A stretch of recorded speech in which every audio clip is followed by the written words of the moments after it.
Go.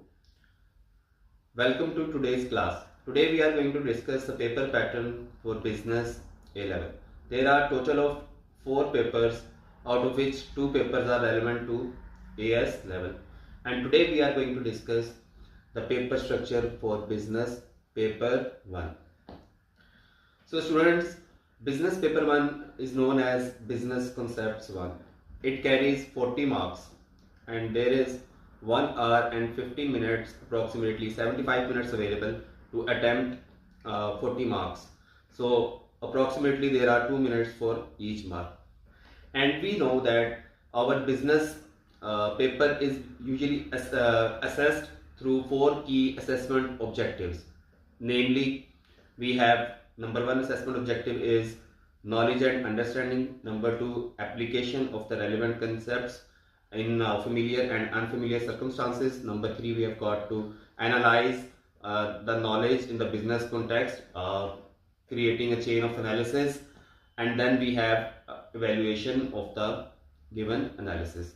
So there are 4 key aspects of assessment objectives, and this is assessed throughout your all the papers in A levels.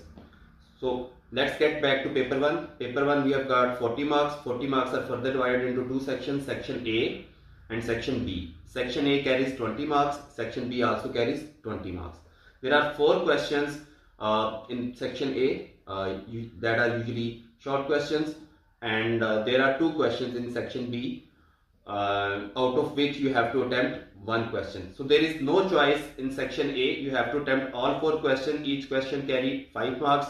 There are total of 20 marks available to be gained in section A, and there are 2 questions, and each question is further divided into 8 mark and 12 mark question. 8 mark is usually analysis based question, and 12 mark is usually evaluation based question.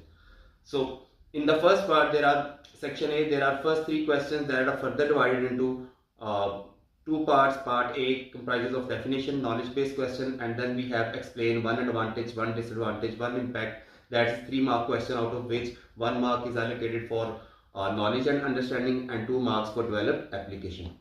And there is 1 question that carries whole of 5 marks, that is analyze 1 impact, 1 advantage, 1 disadvantage. That is usually the 4th question that carries a total of 5 marks, and 5 marks are further divided into 1 mark for knowledge, 2 for application and 2 for analysis. And in section B, you're in analysis based question, that is usually 8 marks question. You have to analyze 2 points, 2 impacts, 1 advantage, 1 disadvantage. So each point carries 4 marks, and 4 marks are further divided into 1 mark for knowledge, 1 mark